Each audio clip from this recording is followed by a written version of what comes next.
तीन सौतन मेरी बहन समान। अंबिका देवी ने अपने बेटे मोहित की शादी दिव्या नाम की एक सुशील कन्या से करवाई थी, जो कि कुछ ही दिन में ससुराल के काम बखूबी संभाल लेती है। ऐसे ही अगले दिन अंबिका अपनी बहू दिव्या से कहती है, अरे दिव्या बहू, मैंने तुम दोनों की उस दिन की रस्म नहीं करवाई थी क्योंकि तुम दोनों शादी में नाच नाच कर थक चुके थे। इसलिए आज तुम दोनों की अंगूठी की रस्म है। अब मोहित को बोल दे तैयार होकर नीचे आ जाएगा। ठीक है माँ जी, मैं उनसे कह देती हूँ अभी। कुछ ही देर बाद दिव्या लाल साड़ी में अच्छे से तैयार होकर मोहित के साथ आ जाती है, जहाँ कुछ रिश्तेदार और पड़ोसन भी थी। तभी सास कहती है, अच्छा बहू, बारात में एक अंगूठी है जो कि तुम्हें ढूंढनी है। अब तुम दोनों में से जो ढूंढेगा वो अपने जीवन साथी पर राज करेगा। बहू तू ही जीतेगी ना।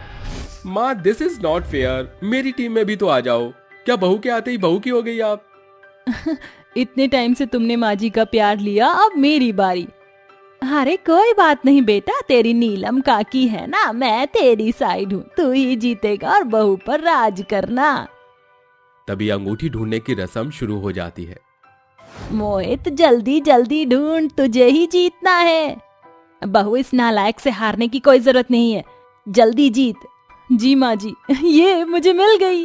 ओहो, चीटिंग है ये, चीटिंग, ऐसा नहीं हो सकता। तुम भी तो थे, क्यों नहीं ढूंढी? बस बस बहुत हो गया, मेरी बहू जीत गई। अब कोई उसे कुछ नहीं बोलेगा। ये ले बहू तेरा शगुन। अरे ओ अंबिका, तूने अपनी बहू की शक्ल तो देख ली, जरा हमें भी तो दिखा, घूंघट हटवा। ऐसे कैसे, मेरी बहू की मुंह दिखाई करनी है तो शगुन तो लाए हो ना। आजा बहू, सोफे पर बैठ जा। जी माँ जी। अरे हर चीज में बस आपकी नई बहू को ही नेक मिलेगा, मुझे तो कोई पूछ ही नहीं रहा। मेरी भी तो शादी हुई है। हाँ हाँ, तुझे भी मिलेगा। ऐसा कहते ही दोनों एक साथ सोफे पर बैठ जाते हैं, जहां पड़ोसन और रिश्तेदार सभी एक एक करके दिव्या का घूंघट उठाकर देखते हैं, उसकी तारीफ करते हैं और हाथ में शगुन पैसे देकर आ जाते हैं। साथ ही मोहित की नजर उतार कर उसे भी तोहफा देते हैं। इस तरह मुंह दिखाई की रस्म हो जाती है। अगले दिन जब मोहित ऑफिस जाता है तो दिव्या से कहता है, दिव्या दिव्या जल्दी करो, ऑफिस के लिए लेट हो रहा है, टिफिन दे दो। अजी मैंने आपका टिफिन बना दिया है, ये लीजिए, ब्रेकफास्ट कर लीजिए। बाद में मुझे मत कहना कि लेट कर दिया, मैंने तो सब रेडी कर दिया था। ठीक है, सुनाओ नहीं तुम। ऐसा कहकर सब साथ में ब्रेकफास्ट करते हैं। फिर मोहित ऑफिस चला जाता है। दिव्या सास के साथ गपशप करते हुए काम करती है। मोहित और दिव्या में प्यार तो था, लेकिन कुछ समय बाद वो ऑफिस के काम की वजह से दिव्या को टाइम नहीं दे पाता था, क्योंकि ज्यादातर समय वो ऑफिस के काम में बिजी रहता था। वहीं ऑफिस में शेफाली नाम की लड़की मोहित को बहुत पसंद करती थी। बातों ही बातों में दोनों एक दूसरे के काफी नजदीक आ जाते हैं और मोहित भूल जाता है कि वो एक शादीशुदा है। जब केबिन में कोई नहीं था तो शेफाली ने उसे अपने गले लगा लिया तो मोहित कहता है, शेफाली ये तुम क्या कर रही हो? कहीं कोई आ गया तो हट जाओ। मोहित मैं तुमसे प्यार करती हूँ और तुम भी मुझसे करते हो ना, तो फिर क्यों इतना दूरी बनाकर रखते हो मुझसे? अरे हाँ बाबा, करता हूँ तुमसे बहुत प्यार, पर यहाँ ऑफिस में ऑफिस की तरह रहना पड़ेगा ना, वरना लोग बातें बनाएंगे। और तुम जानती हो मेरी वाइफ है, कहीं उसे पता चल गया तो। आई डोंट केयर मोहित, तुम्हारी वाइफ के साथ ही मुझे रहना पड़े तो मुझे मंजूर है, पर मैं तुमसे अलग नहीं रह सकती। तुम इतने अच्छे हो, याद है वो पहला दिन जब मैं तुमसे ऑफिस में मिली थी और मुझे बुखार था? पहले दिन तुमने मेरा कितना ख्याल रखा। एक बार जब गिर रही थी तो तुमने मुझे अपनी बाहों में संभाल लिया। इतनी फिक्र कोई अजनबी किसी के लिए नहीं करता जितना तुमने किया, और फिर धीरे धीरे हम एक हो गए। क्या सच में? तुम रह लोगी ना मेरी वाइफ के साथ बिना झगड़ा किए? हाँ मोहित, मैं रह लूंगी। ठीक है, तो मैं शादी करने के लिए सोचता हूँ। पर मोहित, मेरी दोनों बहनों के लिए मैं उन्हें भी घर में लेकर आऊंगी। कोई बात नहीं, दहेज में मेरी 2 सालियां आ जाएंगी।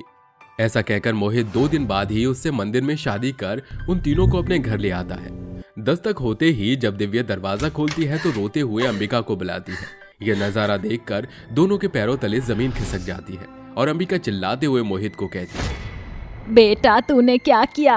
आखिर तुझे दूसरी शादी करने की क्या जरूरत पड़ गई जब इतनी अच्छी बहू दिव्या थी? एक बार इसके बारे में भी तो सोच लेता। मुझे माफ कर दीजिए ना, पर शेफाली भी मेरे बिना नहीं रह सकती और मैं दोनों को बराबर प्यार दूंगा, कभी किसी पर आंच नहीं आने दूंगा। मुझे तो कुछ समझ नहीं आ रहा मोहित, मैंने कहाँ कमी कर दी और आप ये क्या कह रहे हैं? कैसे दोनों को एक साथ एक ही छत के नीचे रख पाएंगे? कभी सौतन प्यार से रही है क्या? दीदी मुझे बस थोड़ी सी जगह अपने दिल में और घर में दे दीजिए, बाकियों की तरह मैं ये सब नहीं करूंगी। उसकी बात सुनकर सास बहू दोनों अपने कमरे में चले जाते हैं, पर मोहित आरती की थाली लाकर उसके बहनों के साथ उसका स्वागत करता है। 2 दिन बीत जाते हैं। घर का माहौल असमंजस में था। दिव्या रसोई में काम करती तो शेफाली भी उसका हाथ बढ़ाने के लिए आ जाया करती थी। शाम को शेफाली सास को खाना परोसती है तो अंबिका कहती है, तू मुझे खाना मत दे, दिव्या बहू तू ही दे मुझे। माँ जी मेरे साथ ऐसा मत कीजिए, मुझे आपका भी प्यार चाहिए। मेरी दोनों बहनों से तो आप मिली ही होंगी, नताशा और सुप्रिया। दीदी हम भी नहीं माँ जी कह सकते हैं ना, हमारे में तो यही बोलते हैं। हाँ बिल्कुल माँ जी, मैंने बेसन का चीला बनाया, आप मेरे हाथ से खाइए ना। दिव्या दी आप बैठ जाइए, हम दोनों बहनें खाना परोस देते हैं। तभी तीनों बहन प्यार से दिव्या और सास को खाना खिलाते हैं। ये देखकर मोहित भी खुश हो जाता है। 15 दिन बीत जाते हैं। घर में सब कुछ अच्छा था। दिव्या और शेफाली काम में व्यस्त होती थी तो नताशा सुप्रिया भी मोहित का काम करते थे। उसके आसपास देखकर अंबिका को बड़ा अजीब सा लगता है और वो दिव्या से कहती है, बहू मुझे तो ऐसा लग रहा है तेरी एक नहीं 3 सौतन आई हैं। देख कैसे काम करती हैं उसकी दोनों बहन। मोहित का हो सकता है माँ जी, आप ठीक कह रही हो, पर मुझे तीनों ठीक लगती हैं। घर का काम करवाने में बहुत मदद करती हैं। बहू बहुत जल्द ही तेरी आंखें खुलेंगी। माँ जी आप गलत समझ रही हैं उन्हें। उन दोनों की ये बात सुप्रिया सुन लेती है। माँ जी हम दोनों बहनों को गलत समझ रही हैं। अगले दिन दोनों सास बहू घर पर आकर बहुत छींकने लगती हैं। तभी शेफाली गर्म पानी देकर कहती है, अरे आप दोनों इतना छींक रहे हो, खांसी भी आ रही है, क्या हुआ? पहले तो ठीक थे। हाँ ठीक थे, लेकिन अब लग रहा है वायरल फीवर हो गया है। खांसी जुकाम बदन दर्द सब हो रहा है। मुझे भी माँ जी ऐसा ही लग रहा है। आजू माँ जी दीदी आप दोनों अलग अलग कमरे में रहो, वरना मोहित जी को भी वायरल हो जाएगा। लेकिन घर के काम, गेहूं साफ, पानी भरना और मोटर चलाकर ये कैसे होगा? दीदी ये सब हम कर लेंगे, आप चिंता नहीं करो, दोनों आराम कीजिए। ये कहते ही दोनों अपने कमरे में चली जाती हैं और तीनों बहनें मास्क और ग्लव्स पहनकर उन दोनों की सेवा करती हैं।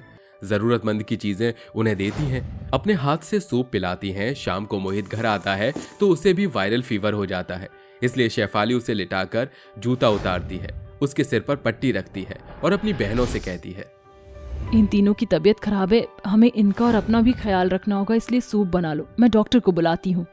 ठीक है दीदी। कुछ देर बाद डॉक्टर आकर उनका चेकअप करके दवाई देता है। 4 दिन बाद वो बिल्कुल ठीक हो जाते हैं, क्योंकि तीनों बहन उनका ख्याल रखती हैं। फिर अंबिका दिव्या उन्हें कहती है, बहू मैंने इन तीनों को कितना गलत समझा, पर इन्होंने तो हमारे परिवार का बहुत ख्याल रखा। हाँ माँ जी, अगर मुझे ऐसी 3 सौतन बहन समान मिले तो ऐसी सौतन तो सबको मिलनी चाहिए। लेकिन हम दोनों बहन यहाँ से चले जाएंगे। दीदी आप दोनों की जिंदगी में हमारा आना जाना ठीक नहीं है।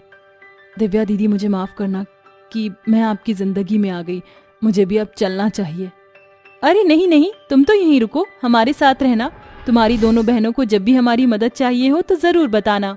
तभी अंबिका दिव्या उन तीनों बहनों को अपने गले लगा लेती है। इसके बाद से शेफाली की दोनों बहनें अपने घर वापस रहने चली जाती हैं और सब खुशी खुशी रहते हैं। ये मेरा है, छोड़ दो। तुम्हें हमेशा मेरी ही चीजों पर कब्जा करना आता है। जल्दी से इसे छोड़ो, क्योंकि मुझे कॉलेज के लिए देरी हो रही है। अरे यार श्वेता दीदी, तुम्हें यही ड्रेस पहननी थी क्या? आज देखो मैं पहले ही बहुत लेट हो चुकी हूँ, मुझे अब जाने दो। मेरी ड्रेस उतारे बिना तुम यहाँ से कहीं नहीं जाओगी। जल्दी से मेरी ड्रेस उतारो, वरना मुझसे बुरा कोई नहीं होगा। माँ माँ, अरे कहाँ हो आप? अरे समझाती क्यों नहीं हो अपनी बड़ी बेटी को? देखो जरा, मेरे कपड़े पहन लिए हैं, अब मेरे पास इतना समय नहीं है कि मैं इन्हें उतार कर चेंज करूं। अरे माँ, जब आपको पता है ये सब कपड़े मेरे हैं, तो आप इसे समझाती क्यों नहीं हो कि ये अपने ही कपड़े पहना करे, ना कि मेरे। मेरी प्यारी बेटियों, लड़ाई करने की कोई बात नहीं है। तुम दोनों बड़ी और छोटी बहन हो, तुम दोनों को एक दूसरे के साथ मिलकर रहना चाहिए। माँ, आप तो जानती ही हो मैं बड़ी हूँ और नंदिता मुझसे छोटी है, लेकिन वो मेरी एक नहीं सुनती है, इसीलिए मैं इसे अपना एक कपड़ा भी नहीं दिखाऊंगी। श्वेता दीदी, जितना बड़ा होने का रौब मुझ पर झाड़ती हो, अगर मैं बड़ी होती तो इसकी अकल ठिकाने लगा देती। नंदिता, ये क्या तरीका है अपनी बड़ी बहन से बात करने का? तुम ऐसे नहीं मानोगी, तुम्हें अभी बताती हूँ। श्वेता ऐसा कहकर अपनी छोटी बहन नंदिता का हाथ पकड़कर मोड़ने लगती है कि तभी उसकी माँ कौशल्या उसे ऐसा करने से रोक लेती है और कहती है, ओहो बस करो तुम दोनों की लड़ाई झगड़ा कभी खत्म होता ही नहीं है। अरे कभी तो शांति से रह लिया करो। देखो श्वेता, उसने तुम्हारे कपड़े पहन लिया तो क्या हुआ, वो तुम्हारी छोटी बहन है। जाओ नंदिता, तुम जाओ यहाँ से।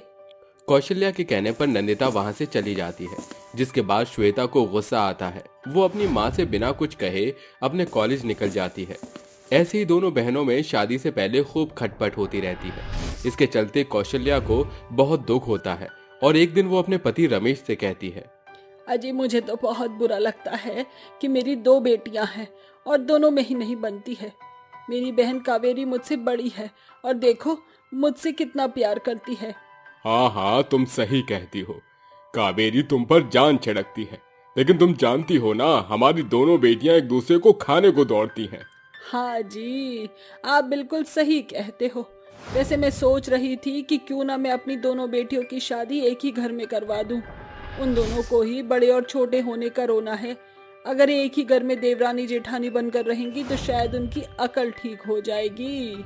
अरे घर में रहना तो ठीक है, लेकिन देवरानी जेठानी का मुझे कुछ समझ नहीं आया। देवरानी जेठानी मतलब ये है कि श्वेता बड़ी है, लेकिन उसे अगर अगले घर जाकर देवरानी का दर्जा मिलेगा, और नंदिता छोटी है लेकिन अगले घर जाकर उसे जेठानी का दर्जा मिलेगा। इससे उन दोनों को एक दूसरे की अहमियत पता चल जाएगी। अरे ऐसा ना हो कहीं हमारी दोनों बेटियों के बीच की ये लड़ाई और ज्यादा बढ़ जाए। अजी आप चिंता मत कीजिए, मेरे होते हुए ऐसा कुछ नहीं होगा। मेरी एक सहेली है ममता, उसके 2 बेटे हैं और दोनों ही अच्छी नौकरी भी करते हैं। उन दोनों से ही अपनी दोनों बेटियों का रिश्ता करा देती हूँ।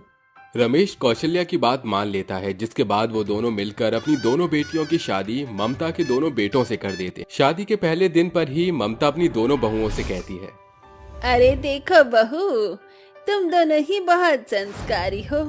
तुम्हारी माँ ने मुझे तुम्हारे बारे में सब कुछ अच्छे से समझाया था, लेकिन श्वेता अपने घर में तुम बड़ी थी, लेकिन यहाँ पर तुम्हें छोटा दर्जा दिया गया है। आज से तुम इस घर की देवरानी हो। तुम्हारी छोटी बहन जो कहेगी तुम्हें वही करना होगा। ये सुनते ही श्वेता अचंभित रह जाती है। लेकिन ऐसा कैसे हो सकता है? मेरी माँ को तो मुझे जेठानी बनाकर भेजना चाहिए था ना। दरअसल बात ये है कि विक्रम ने तुम्हें पसंद किया और विवेक ने तुम्हारी छोटी बहन नंदिता को, इसीलिए तुम दोनों ही देवरानी जेठानी बन गई। ये सुनने के बाद नंदिता को मन ही मन बहुत खुशी मिलती है। अरे वाह, क्या बात है, मजा ही आ गया आज तो।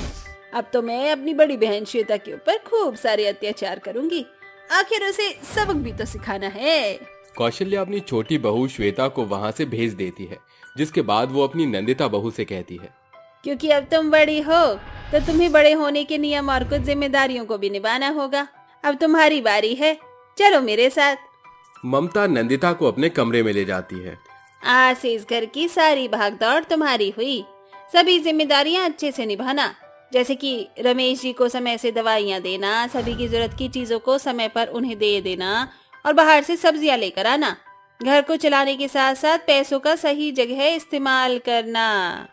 ममता नंदिता को चाबियां देने के बाद वहाँ से चली जाती है, जिसके बाद नंदिता बहुत खुश होती है। आखिरकार मैंने अपनी बहन की जिम्मेदारियों को छीन ही लिया। अब देखती हूँ उसके ऊपर मुझे कैसे हुक्म चलाने चाहिए। नंदिता अपनी बड़ी बहन श्वेता के पास जाती है और उससे कहती है, अरे देवरानी जी, यहाँ आराम से बैठी क्यों हो? देखो मेरा शरीर बहुत थक रहा है, चलो जरा मेरी थोड़ी सी मालिश कर दो।